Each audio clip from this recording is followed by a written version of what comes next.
Siempre para mí es un motivo de alegría y ahora con mi esposa estar aquí de pasada para poder compartir con ustedes la palabra de Dios en esta mañana. Un lindo tiempo ayer en el curso de liderazgo y vamos a estar de vuelta, como ya decía el pastor Juan, el 1 de febrero el próximo año. Así que quedan todos invitados. Pastor Juan me pidió que comparta con ustedes hoy el capítulo 1 de Juan. Él me dijo, hemos llegado hasta el verso 5 la semana pasada, así que dale del 6 para adelante. Yo le dije, ¿cuánto tiempo tengo? 30 minutos. Le digo, pero hasta Apocalipsis no me va a dar el tiempo, porque del 6 para adelante, a los que no saben, de Juan a Apocalipsis hay muchos libros al medio, ¿no? Entonces, pero vamos a hacer solamente algunos versos. No se preocupen, no se asusten, se va a almorzar a tiempo, tranquilos, no me voy a pasar del tiempo. Pero para aclarar un poco este panorama en lo que vamos a leer hoy, lo que vamos a estudiar hoy, quiero que entiendan, primero que aquí hay 3 Juanes. Juan, el apóstol, el que escribe este libro, el Evangelio de Juan, va a aparecer un personaje que se llama Juan el Bautista, y luego hay otro que es Juan Guillén, que no tiene nada que ver con esto acá, ¿no? Muchos Juanes. Ok.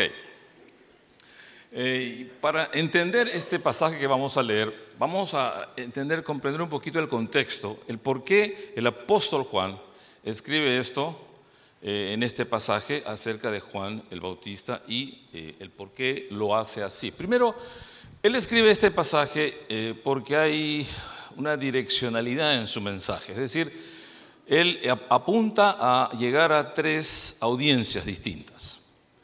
Una primera audiencia que son los mismos discípulos de Juan el Bautista. Juan el Bautista no se llama así porque iba a una iglesia bautista, por si acaso. Lo llamaban Juan el Bautista porque él bautizaba a la gente, anunciando que ya venía el Mesías. Pueblo de Israel, ya viene el Mesías, ya viene el Cristo, ya viene. Yo soy solamente una voz en el desierto que dice que ya viene. Arrepiéntanse y vengan y bautícense. Por favor, pónganse a cuentas con Dios, ya viene. O sea, era el precursor. Y este hombre tenía unos ayudantes, sus seguidores, y eran sus discípulos. Entonces, cuando Cristo viene y tiene sus discípulos, un poco que había un conflicto entre los discípulos de Juan y el discípulo sobre todo los de Juan, no entendían muy bien su rol dentro de esto. Entonces, el apóstol Juan escribe aquí acerca de este rol que ocupa Juan el Bautista a esa audiencia que son los discípulos de Juan el Bautista. Y la otra audiencia a la que le escribe el apóstol Juan es a los judíos y a los cristianos de la primera iglesia. Porque en la primera iglesia había todavía ambos en un mismo lugar, los judíos y los judíos que se habían convertido al cristianismo. Entonces, habían luchas siempre, no, que la ley, no, que es la gracia, que es por la ley, no, que es por la fe. Entonces, él dice aquí, también va a hablar a ese público que tiene que ver o con la ley o con la gracia de Dios. Y también un tercer auditorio, una tercera audiencia, en donde le está escribiendo Juan a los gnósticos. Los gnósticos era una junta ahí de filósofos y una filosofía que se había mezclado en el judaísmo, donde ellos creían que lo único importante era el espíritu, todo lo que era espiritual, todo lo que no se ve. Y esto de la piel, la carne, el cuerpo, eso no tiene importancia. Bueno, hasta ahí tú puedes decir, ok, está bien. Pero no, ellos iban al extremo de decir que Jesús nunca, el Hijo de Dios nunca se hizo carne, porque es espíritu, es hijo de Dios. O sea, Jesús solamente era un ser espiritual que, bueno, agarró algo algo etéreo, algo de carne, pero no era realmente un ser humano, porque para ellos la carne no era importante. Entonces, estaban negando la humanidad de Jesús. Y la Biblia enseña que Él fue 100% Dios y 100% hombre. Tomó nuestro lugar por eso en la cruz. Entonces, Juan, el apóstol, va a escribir estos 3 auditorios diferentes. Los discípulos de Juan el Bautista, a la iglesia entre judíos y cristianos, y ¿a quién más? A los gnósticos. Entonces, con eso en mente, vamos a leer, por favor, a partir del verso 6. Antes les decía, abran sus Biblias, ahora les puedo decir, prendan sus Biblias. En el capítulo 1 de Juan, empezando por el verso 6. Dice así, hubo un hombre enviado de Dios, el cual se llamaba Juan. No habla de Juan Guillén, está hablando de Juan el Bautista. Este, dice Juan el Bautista, vino por testimonio para que diese testimonio de la luz, a fin de que todos creyesen por él. ¿Quién es la luz? Verso 8, no era él, Juan, la luz, sino que para que diese, dice, testimonio de la luz. Aquella luz verdadera que alumbra a todo hombre venía a este mundo. ¿Quién dijo, yo soy la luz del mundo? Y el que me sigue no andará en tinieblas. Jesús. Y por eso que Juan el Bautista está hablando acerca de, Juan el apóstol está hablando que Juan el Bautista está anunciando esa luz que viene, está anunciando a ese Jesús que viene. Él ya está en el mundo, dice, en el mundo estaba y el mundo por él fue hecho, pero el mundo no le conoció. Entonces, tenemos que entender una cosita, que desde la última profecía que se dio en el Antiguo Testamento, hasta cuando Dios levanta a Juan el Bautista, han pasado más o menos algo más de 400 años. Y nadie había hablado ni una profecía ni nada acerca de Dios, ni el Mesías, ni nada al pueblo de Israel. Y por eso se levanta este hombre, que era medio extraño hasta en su manera de vestir. Dice la Biblia que Juan el Bautista no se vestía con piel carlán, se vestía con piel de camello. Y no comía pues cosas ricas, comía, dice, langostas. Y era un tipo extraño. Pero a mí no me importa cómo se veía o qué comía, él tenía un mensaje dado por Dios y él cumplía con su propósito de hablar acerca que ya viene el Cordero de Dios que quita el pecado del mundo, el cual yo no soy capaz ni siquiera de desatar su calzado, decía Juan el Bautista. Arrepiéntanse, el reino de Dios se acerca, vengan, arrepiéntanse, ya viene el Mesías. Y ese fue su mensaje. Entonces ya viene la luz. Y Juan el apóstol dice, él no era la luz, sino que anunciaba que ya venía la luz. Daba testimonio de aquella luz verdadera que alumbra a todo hombre. Esa luz venía. En el mundo estaba y el mundo por él fue hecho. Dios creó el mundo, pero dice el mundo no le conoció. Y viene el verso 11. Hasta ahí le ha hablado a la audiencia que son los discípulos de Juan el Bautista. Porque dice, no tienes que seguir a Juan el Bautista, tienes que seguir a la luz, que es a quien Juan el Bautista anunciaba. Así que tranquilo, no tengas problemas, ven y siga a Jesús, sé un discípulo de Jesús. Porque tu maestro, Juan el Bautista, anunciaba a Jesús. Y por eso aquí le está diciendo, sigue a los discípulos de Jesús, sigue a Jesús, que es la luz, aquel que alumbra al mundo. Y a partir del verso 11 le habla a otro auditorio. Y dice, a lo suyo vino y los suyos no le recibieron. Mas a todos los que le recibieron, a los que creen en su nombre, les dio, ¿qué cosa? Potestad. Le dio el derecho de ser llamados, ¿qué cosa? De ser hechos, ¿qué cosa? Hijos de Dios. Los cuales dicen, no son engendrados de sangre, ni de voluntad de carne, ni de voluntad de varón, sino de Dios. Entonces le está hablando ahora al auditorio de los judíos y los cristianos del primer siglo. Y le dice, a los suyos vino. ¿Quiénes eran los suyos? Hay que entender que Dios había escogido a un pueblo, a una nación, para que a través de esa nación todas las naciones sean bendecidas. ¿Qué pueblo fue este? Pueblo de Israel. Desde Abraham, que lo llamó para formar esta nación y fue bendecida esta nación, y el que te bendiga será bendecido y quien te maldiga será maldito. O sea, Dios decidió en su soberana voluntad escoger un pueblo, una nación, y que de ahí vendría el Mesías para bendición a todas las naciones.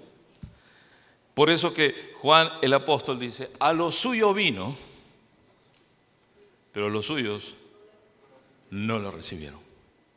Hasta el día de hoy, en el judaísmo, ellos siguen esperando al Mesías.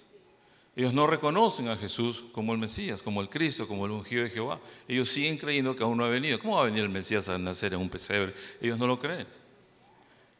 Pero en esta primera iglesia habían judíos que se habían convertido, se habían arrepentido, se habían convertido del judaísmo al cristianismo.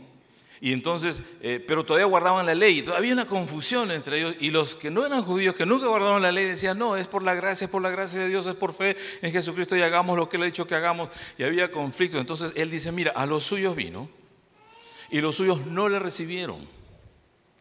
Mas a todos los que le recibieron, judíos y no judíos, a ellos les ha dado el derecho de ser llamados, hechos, potestad, de ser hechos hijos de Dios. Y comienza a hablarle ahora al otro auditorio, a los gnósticos. Le dice, los cuales, dice, estos hijos no son engendrados de sangre, ni de voluntad de carne, ni de voluntad de varón, sino de Dios. Y aquel verbo, hablando de Jesús, la palabra, dice, fue hecho carne y habitó entre nosotros. Y vimos su gloria, gloria como del unigénito Padre, lleno de gracia y de verdad. Y Juan, el Bautista, dice Juan el apóstol, dio testimonio de él y clamó diciendo, este es de quien yo decía, el que viene después de mí es antes de mí, porque era primero que yo. Y esto parece un trabalenguas. Porque es de mí, que no fui el primero, que yo fui el segundo, pero él fue el primero antes que yo, pero yo era primero, ¿no? Ahora lo que está diciendo Juan aquí, hay que entender eso, ¿no? Juan y Jesús eran parientes. Juan el Bautista era primo, dicen los entendidos de Jesús. O sea, la mamá de Juan el Bautista se llamaba Elizabeth, como mi esposa. Y Elizabeth era hermana o prima hermana de María, la madre de Jesús. Por eso cuando el ángel le anuncia a María que va a concebir un hijo y se llamará Emmanuel, Jesús, le dice, pero ¿cómo va a ser esto? Yo no conozco hombre, yo no he estado con José, ¿cómo voy? No puede ser, le dice, tranquila María. Para que sepas, tu parienta Elizabeth, que es estéril y que ya es mayor de edad y es viejita casi, y con tu cuñado Zacarías, no su esposo, no pueden tener hijos. Tranquila, ella está ya embarazada y tiene 6 meses. ¿Y saben de quién era el embarazo? Estaba Juan allí, el que iba a ser Juan el Bautista. Entonces María dijo, bueno, hágase conmigo como tú quieras, Señor. Entonces, primero, ¿quién nació? ¿Juan o Jesús? Por eso él era primero. Pero ¿quién es Jesús? ¿No es Dios? Y él estuvo desde el inicio de la creación. Entonces, ¿quién fue primero? ¿Jesús o Juan? Entonces ahí viene, dice, el que viene después de mí, o sea, quien nació después que yo, es antes de mí, porque es Dios, porque era primero que yo. ¿Ahora se entiende mejor el trabalenguas? Ok, seguimos. Porque dice, de su plenitud, dice el apóstol Juan, tomamos todos, judíos y no judíos, gracia sobre gracia. Pues la ley por medio de Moisés fue dada, pero la gracia y verdad vinieron por medio de Jesucristo. Ley judíos, gracia no judíos. Y el verso 18 termina este pasaje diciendo, a Dios nadie le vio jamás. El unigénito Hijo que está en el seno del Padre, Él le ha dado a conocer. Ahora yo les pregunto, ¿ustedes han visto a Jesús alguna vez? Así en físico, ¿lo han visto? ¿Al resucitado lo han visto? Vamos, sean sinceros, ¿lo han visto o no lo han visto? No, ninguno de nosotros lo ha visto. Es más, cuando resucita, dice la Biblia que se le aparece a las mujeres primero, y luego, Pedro y Juan van a la tumba y está vacía, y corren y le dicen, no está, ha resucitado. Sí, ya les he dicho, chicos, ha resucitado. Y están reunidos y con miedo porque el imperio romano podía reaccionar. Ya lo mataron al jefe, ahora a los seguidores también les puede pasar algo. Y se encerraron en un lugar así como este, echaron llaves, candados, todo. Y dijeron, ¿ha resucitado? No, sí ha resucitado. No, en serio, no puedo creer, pero sí. Bueno, recuerda que él dijo, pero no estoy seguro, habrá resucitado. Bueno, no está en su tumba. Y la mujer dice que sí, él le ha dicho, he resucitado. Y uno levantó la voz y dijo, no creeré que ha resucitado. Imposible, no es lógico, es irracional. Si yo no meto mi dedo en sus llagas, donde fue clavado sus manos, y no meto mi mano en su costado, donde recibió una lanza ahí en el costado, yo no creeré, dijo. Dice la Biblia que ni bien, ¿cómo se llamó él? Tomás, por fin ya no es Juan. Cuando Tomás dice, termina de decir esto, dice la Biblia, no creeré si yo no meto mi mano en su costado. Dice que ni bien terminó de decir esto, por la puerta que estaba con llave y candados y todo, dice que la Biblia que Jesús atravesó la puerta. Y lo vieron, lo reconocieron. Imagínense ustedes encerrados Y Jesús se aparece atravesando la puerta. Lo primero que Jesús le dijo fue: Shalom, paz. No te asustes. Soy yo. Y lo primero que hizo Jesús, buscó a Tomás. Le dijo: ven, dame tu dedo, mételo acá. Dame tu mano, mételo acá. Y dice que todo el mundo, en ese momento Tomás corrió al Señor, hacia él, y cayó de rodillas. Y le dice: Dios mío, Señor mío. Y Jesús lo mira y arrodillado y le dice: porque viste, creíste. Bienaventurados los que no vieron y creyeron. Y ahí está Casa de Luz, ahí estamos nosotros. Bienaventurados, 3 veces dichosos, 3 veces bendecidos, 3 veces feliz. Bienaventurados los que no vieron y creyeron. La Biblia dice: sin fe es imposible agradar a Dios. Por eso yo les preguntaba: ¿cuántos de ustedes lo han visto? Pero hemos creído. Pero podemos ver las consecuencias de una vida resucitada. El marido que trataba mal a la mujer, ahora ya no la trata mal. El que estaba en drogas, ya no está en drogas. El que antes pensaba solo en lo material, ahora piensa en lo espiritual. Y esa es la fe demostrada en nuestra vida de que Jesús ha resucitado. Y por eso es que cuando el apóstol Juan dice en el verso 12: mas a todos los que le recibieron, no dice a los que vieron, dice: mas a todos los que le recibieron. A los que vieron, dice, ¿o qué?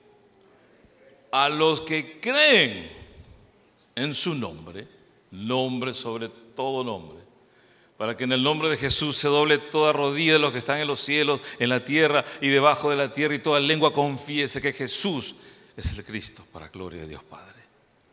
Dice: todos los que en Él crean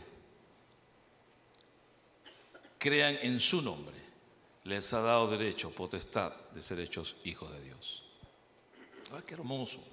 Saber que no lo hemos visto, pero creemos, hemos escuchado el Evangelio, hemos escuchado la buena nueva, la buena noticia, que hay un Dios de amor, que hay un Dios de paz, hay un Dios de reconciliación para con el hombre. Ahora, una de las preguntas que continuamente como pastor me hacen mucha gente, sobre todo jóvenes que van de 25 para arriba: pastor, ayúdame a encontrar el propósito de mi vida.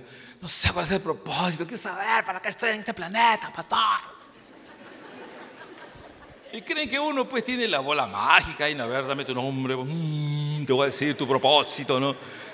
Abramos la Biblia a ver qué dice. ¡Pum! Judas fue y se ahorcó. No, ese no es tu propósito, no. No. Entonces dice: pastor, ayúdeme, quiero saber cuál es mi propósito. Y yo les digo: ¿por qué no te preocupas primero por averiguar cuál es el propósito de Dios para tu vida?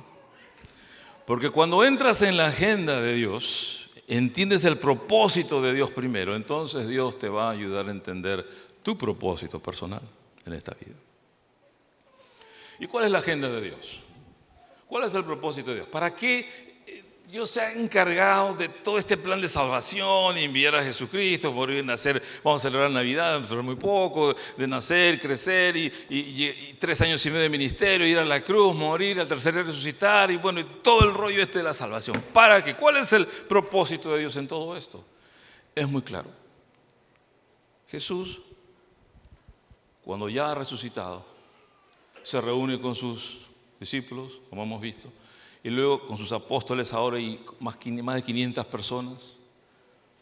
Y lo último que Jesús dijo, the last wish, su último deseo, Él dijo esto: toda autoridad me es dada en el cielo y en la tierra. Por tanto, vayan y hagan discípulos, bautizándolos en el nombre del Padre, del Hijo y del Espíritu Santo. Aquí en Judea, en Jerusalén primero, en Judea, en Samaria y hasta lo último de la tierra. Si tienes que llegar hasta Chicago, vete allá. Pero tienes que ir, ¿para qué? Para anunciar el Evangelio, para ser discípulos. Ese es el propósito de Dios. Jesús, antes de irse, lo último dijo: vayan y hagan discípulos en mi nombre. Y mientras está diciendo eso, vayan y hagan discípulos de todas las naciones, aquí, Judea, Samaria, hasta lo confíen en la tierra. Dice que la ley de la gravedad cesó para con él y comenzó a elevarse. Yo no sé qué pensarían ustedes si ahorita comienzo a levitar acá. Primero que me mareo porque a mí la altura me afecta, ¿no? Entonces, pero los discípulos se están escuchando, ir a Judea, Samaria, hasta los fines de la tierra, ¡pum! Y todos mirando. Está sonando Judea, Samaria, hasta los confines de la tierra. Y dice la Biblia que se comenzó a perder entre las nubes. Y en ese momento de desconcierto, dos sujetos, dos tipos aparecen, dice dos personas aparecen al lado de ellos. No al lado de Jesús, al lado de ellos, dice la Biblia. Y le dice: hey, muchachos, ¿qué están mirándoles? Y todos: este mismo Jesús que ustedes han visto irse, le dice, un día de la misma manera va a regresar. Y esa es nuestra esperanza. Un día va a regresar. Pero ya no va a regresar para nacer otra vez en un pesebre maloliente, entre animales. No, dice la Biblia que va a retornar en victoria, en poder y en autoridad. Y a ese Jesús esperamos. Pero para que eso suceda, dice la Biblia que cuando el Evangelio sea anunciado en todo el mundo, entonces vendrá el fin, se cumplirán las promesas. Entonces, ¿cuál fue el encargo y el propósito de Dios, de Jesucristo, antes de ascender? ¿Qué fue lo último que dijo? Anoten bien con lo que está en mi agenda antes de irse, dijo él. ¿Qué fue? Entonces, por algo dijo Jesús: el que dice que es mi discípulo guarda mis mandamientos. El que dice que es cristiano guarda mis mandamientos. Quiere decir que obedece lo que yo deseo que se haga. Eso es en los cristianos. Entonces yo pregunto, nada más, pregunta curiosa, ¿no? ¿Cuántos cristianos hay acá? Ok, entonces por favor dile al cristiano que está a tu lado: hola cristiano, dile: hola cristiano, hola cristiano. Muy bien. Chévere, muy bien. Ahora, si se han saludado porque son cristianos como cristianos, se han reconocido así, ¿cuál es tu propósito? Según la agenda de Dios, ¿qué es lo que tienes que hacer? Tienes que hablarle a otro de Cristo. Y qué bueno que aquí todos los días, no pasa un día que no hablan a otro de Jesucristo. Para los que están mirando por internet, para ustedes también es. Los que están allá abajo también. Es para todos. Es para todos. En los 11 minutos que me quedan tengo que cerrar la idea. Mira, ese fue el deseo de Jesús, es el deseo de Jesús, será el deseo de Jesús hasta su segunda venida. Entonces, cuando yo me alineo mi vida en ese propósito, ya sea que haga empresa, que haga ministerio, que haga familia, que en el área que esté estudios, en lo que esté, mi agenda tiene que ser: ¿a quién le hablo esta semana de Cristo? Porque ni tú ni yo convencemos a nadie, solo tenemos que hablar, tenemos que dar la buena nueva. Oye, ¿sabes qué me ha pasado? Que el domingo fue un pastor chistoso de Perú a la iglesia. Y me ha recordado algo que tengo que contarte. ¿Qué cosa? Y le cuentas de Jesús, lo que ha hecho en tu vida, punto. Tú no convences a nadie, tú cuentas la buena nueva. Nada más, porque dice la Biblia que es el Espíritu Santo a través tuyo, es quien convence de pecado, justicia y juicio. No te pongas a pelear con nadie, solo habla de tu experiencia en Cristo, cumple con eso y el Señor hará el resto. Yo me acuerdo cuando mi papá sirvió en el ejército allá en Perú hace muchísimos años, cuando todavía eran conflictos con el Ecuador por la frontera. Mi papá tenía 19, 20 años y fue de voluntario. Y le dieron su fusil. Y dijo: no, yo no puedo recibir el fusil. ¿Cómo que no? ¿Tú eres soldado, vienes acá a la guerra y no quieres fusil? No. ¿Y por qué no quieres el fusil? Porque mi Biblia dice: no matarás. Oye, Zamora, tú estás loco, vienes a la guerra y no quieres recibir el fusil porque la Biblia dice no matarás. Así es, yo primero honro a Dios. Y tú no sabes que esto puede ser corte marcial y todo el mundo. No sé, yo sigo mis principios. La Biblia dice no matarás, yo no voy a matar a nadie, así que fusil no recibo, pero yo quiero servir a mi patria. Así que se pusieron cabezón, no sabían qué hacer los jefes de él. Entonces, sargento, capitán, coronel. Nadie lo convenció al Zamora este. Hasta que se pusieron de acuerdo entre ellos, ya le dijeron: te vamos a dar la llave de un camión para que lleves y traigas el rancho. O sea, la comida para los soldados. O sea, tú vas a ir, dejas la comida, traes la basura. Y ese va a ser tu trabajo. Pero va a haber un fusil de todas maneras, en tu camión por si acaso. Está bien, dijo, pues yo no lo toco. No importa, maneja. Y mi papá sirvió, llevando y trayendo alimentos y recogiendo los desechos durante ese conflicto. Ahora, ¿por qué? ¿Por qué lo cuento? Porque él era fiel, mi papá fue fiel a sus principios.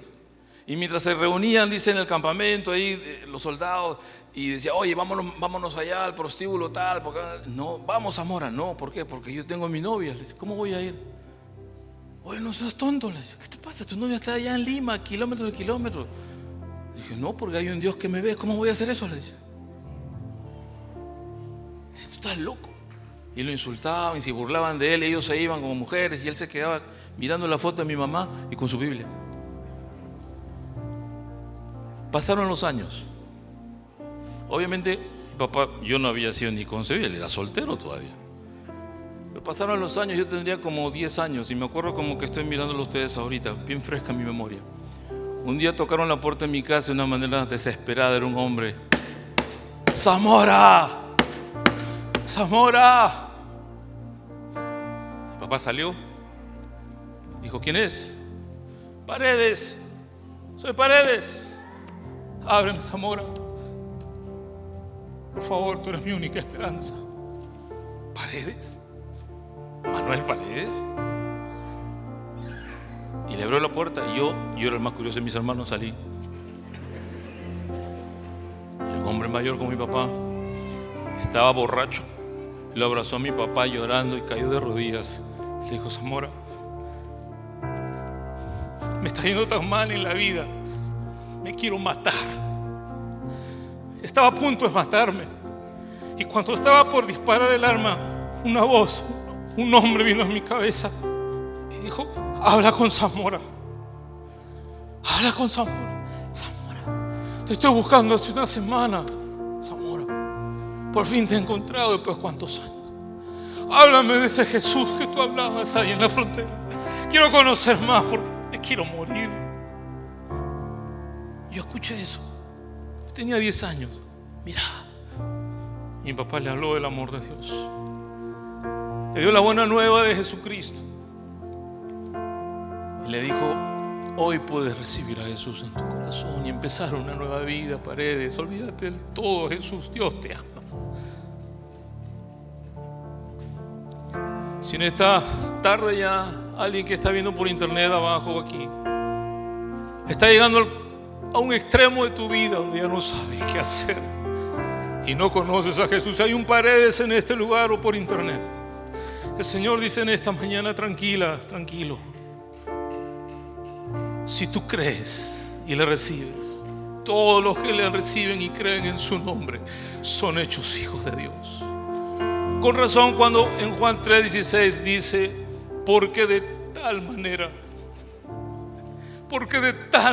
amó Dios al mundo, que ha dado a su Hijo unigénito para que todo aquel que en él crea no se pierda, mas tenga vida y vida eterna. Cada que leo esa frase en mi Biblia, porque de tal manera, mi corazón se arruga, porque no hay medida de peso, medida de distancia, ningún tipo de medida, no hay kilómetros, no hay millas, no hay kilos, no hay libras, no hay nada que pueda contener ese amor de Dios, porque de tal manera amó Dios al mundo que ha dado su Hijo unigénito para que todo aquel que en él crea no se pierda, Por eso en esta mañana quiero por un momento hablar a mis amigos, amigas que nos visitan por la primera o segunda vez y nunca han creído, han sido desafiados a recibir a Jesús en su corazón como le estoy compartiendo hoy. O tal vez tú vienes 10, 30, N veces aquí a Casa Luz, pero nunca has abierto tu corazón realmente arrepentido al Señor. Hey, shalom, paz, no temas. Dios te ama tal cual y como eres. No necesitas ser una buena chica, un buen chico, un buen joven, una buena joven, un buen hombre, un buen adulto, una mujer, no. Tal como eres, Él te acepta. Yo hasta ahora me pregunto por qué a mí, por qué me ha amado el Señor de esa manera. ¿Por qué? Yo sé quién es Oscar. ¿Por qué? Porque Dios, no es que Dios tiene amor, dice la Biblia que Dios es amor. Y por eso es que fluye su amor por nosotros.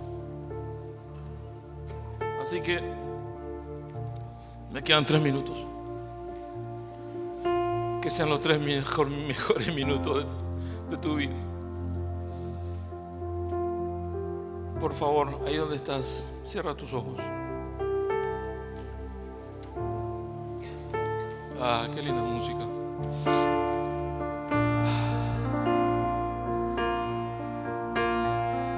Si hay alguien esta mañana aquí, por internet o allá abajo, que nunca antes ha tenido la oportunidad de abrir su corazón a Jesús, pedirle perdón por sus pecados, arrepentirse, querer empezar una vida diferente, una vida nueva. Este es el momento. Todos por favor con los ojos cerrados. Si hay aquí alguna persona que quiera hacer esa oración, es bien sencillo, por medio de una oración, y yo te puedo guiar en esa oración para que recibas a Jesús en tu corazón y comiences una nueva etapa en tu vida. Ahí donde estás, por favor, si levantas tu mano para saber por quién debo orar. Nadie mirando, con confianza levanta su mano. Dios te bendiga. Dios te bendiga. Bien alto, Dios te bendiga. Dios te bendiga, caballero. Dios te bendiga, joven. Señorita, joven. Señora, gracias, caballero. Dios te bendiga. Dios te bendiga.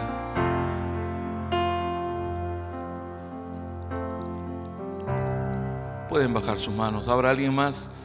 ¿Habrá alguien más en este momento? Es el Espíritu Santo que te está hablando y dices, creo que por las dudas debería de hacerlo. ¿Habrá alguien más que quiera levantar su mano para hacer esta oración conmigo? Dios te bendiga. Wow, Dios te bendiga. Gracias. Gracias. ¿Qué tal si todos oramos? Por favor, repitan esta oración todos para apoyar a nuestros amigos que van a hacer esta oración por primera vez. Todos repitan esta oración. Padre nuestro que estás en los cielos. Repítalo fuerte. Padre nuestro que estás en los cielos. En esta tarde yo quiero abrir mi corazón y recibirte como mi Señor y Salvador. Perdóname, Señor, todos mis pecados. Me arrepiento, pero ayúdame a vivir por ti todos los días de mi vida.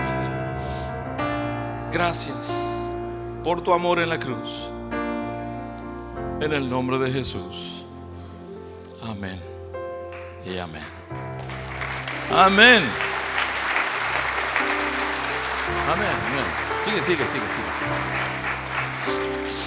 Casa de Luz. Antes que venga el pastor corriendo por su encuesta. El Juan Guillén, no el Juan. Casa de Luz, recuerda esto. Esta tarde el Señor te ha recordado que tienes un encargo de parte de Él. Recuerda lo que Él pidió antes que Él se vaya. Solo te lo recuerdo. Es momento de comenzar a hablar a otros, al punto que no haya sitio ni aquí ni en ningún auditorio, porque las buenas nuevas tienen que correr.